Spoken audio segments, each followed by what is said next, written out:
Hi und herzlich willkommen zurück auf meinem Kanal Tracking Packing Gear. Heute gibt es eine neue Review zum Criterion Traveler 500 Down-Schlafsack. Den Criterion Traveler 500 hatte ich unter anderem hier auf meinem Trip in der sächsischen Schweiz dabei. Da hatten wir ungefähr Temperaturen von -4 Grad und es hat nachts auch geschneit und wir haben einfach in einer Bufe geschlafen, das heißt ohne Zelt. Und deshalb kann ich die Leistung des Schlafsacks sehr gut beurteilen, aber auch zu anderen Trips und ja, kleinen Ausflügen hatte ich einen Schlafsack mit dabei. Der Schlafsack ist für seine angegebene Komforttemperatur wirklich ultra klein und kompakt. Das liegt unter anderem an der Daunenfüllung, aber auch an dem sehr kleinen Packsack, der den Schlafsack wirklich super komprimiert. Der Schlafsack lässt sich in der Hülle sogar noch etwas mehr komprimieren, wobei der allerdings nicht besonders viel geht. So klein komprimiert solltet ihr den Schlafsack auf den Touren mitnehmen, allerdings zu Hause solltet ihr ihn anders aufbewahren. Für die Lagerung zu Hause schickt Criterion hier diesen sehr robusten und sehr gut verarbeiteten Aufbewahrungssack mit. Da könnt ihr den Schlafsack dann zu Hause drin lagern.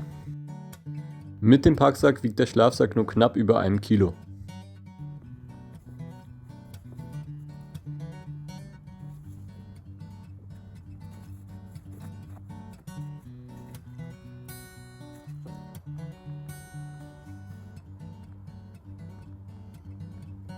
Was mir sehr gut an dem Schlafsack gefällt, ist, dass er sich sehr gut aufplustert, also das Loft. Das liegt vor allem an der sehr hochwertigen verwendeten 700er Gänsedaunenfüllung. Die Gänsedaune entfaltet sich noch etwas stärker als die Entendaune und ist damit hochwertiger und auch besser. Auch die Fülllinien der Daune sind sehr gut durchdacht. Hier sieht man einmal die Vorderseite im Vergleich zur Rückseite. Man sieht, auf der Rückseite sind nur sehr große Daunenfülllinien und auf der Vorderseite hingegen sind sehr viele kleine verschiedene Stickmuster. Das Außen- und Innenmaterial des Schlafsacks besteht aus einem Pertex Quantum, einem sehr hochwertigen und sehr robusten Nylon. Das zeugt auch wieder von einer sehr guten Verarbeitung des Schlafsacks. Wenn wir schon beim Thema Qualität sind, der Schlafsack hat etwas, das habe ich bei noch keinem meiner Outdoor-Produkte gesehen, er ist nämlich in der EU gefertigt. Allein diese gestickte Verarbeitung dieses Schildes sagt für mich vieles über die Qualität des Schlafsacks aus. Ein weiteres Merkmal für die Qualität sind natürlich die Zipper. Die sind beide YKK, es gibt 2 Zipper, sodass ihr es für euch individuell einstellen könnt. Und diese Zipper verlaufen auch sehr smooth, ohne Haken und ohne Probleme.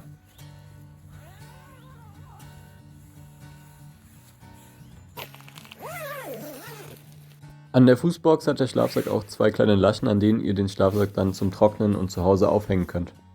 Wie man hier schön sehen kann, ist der Fußbox extra so geschnitten, dass ihr besonders viel Platz für eure Füße habt und es nicht besonders eng wird.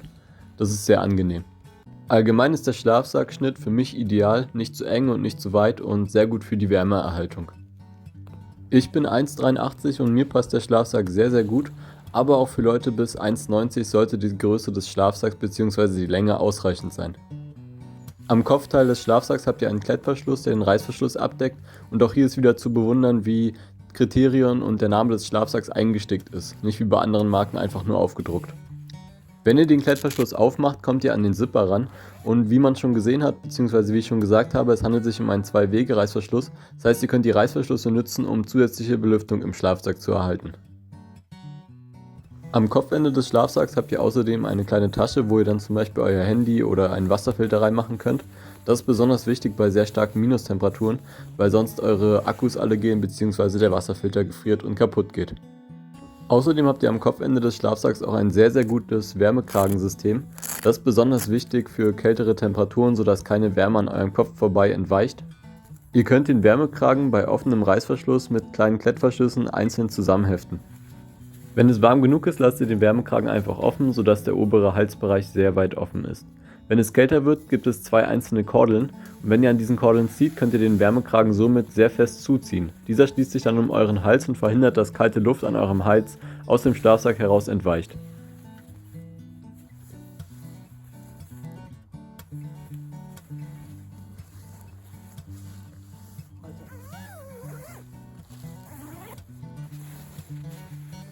Für die Kapuze zum Zuziehen hat der Schlafsack eine separate Kordel, was ich persönlich sehr vorteilhaft finde, da ich sehr oft mit einem Kopfkissen schlafe und dabei die Kapuze dann oft offen lasse. Wenn ihr allerdings die Kapuze und den Wärmekragen zumacht, dann kann kaum warme Luft aus eurem Schlafsack entdringen und so erhöht ihr auf jeden Fall nochmal die Temperatur im Schlafsack.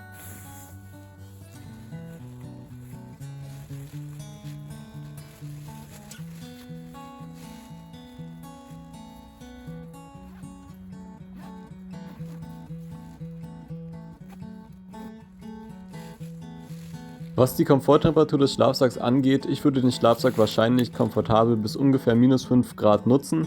Ich hatte ihn jetzt schon in der sächsischen Schweiz dabei, da aber ohne Zelt bei ungefähr -4 Grad und mir war super warm. Und ja, deshalb denke ich mal, bis -5 ist es auf gar keinen Fall ein Problem, wenn ihr die richtige Isomatte natürlich habt und auch an den Wärmekragen und Co. denkt. Die angegebenen -7 Grad wurden von einer unabhängigen Universität getestet.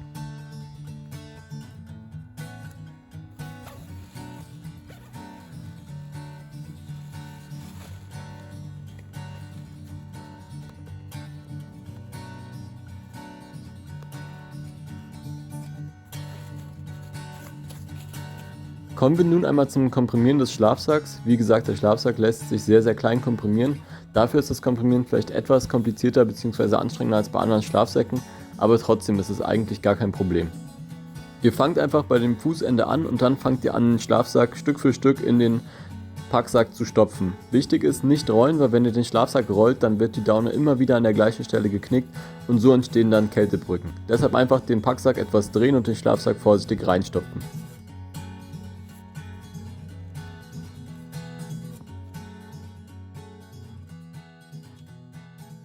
Auch der Packsack ist aus einer sehr leichten und sehr hochwertigen Nylonverarbeitung.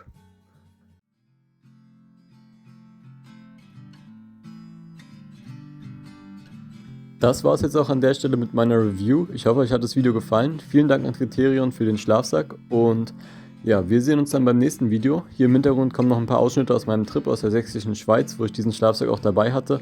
Also wenn ihr das Video dazu noch nicht gesehen habt, guckt auf jeden Fall auf meinem Kanal vorbei. Es war ein sehr cooler Trip und ja, wir sehen uns beim nächsten Video. Also macht's gut und bis dann.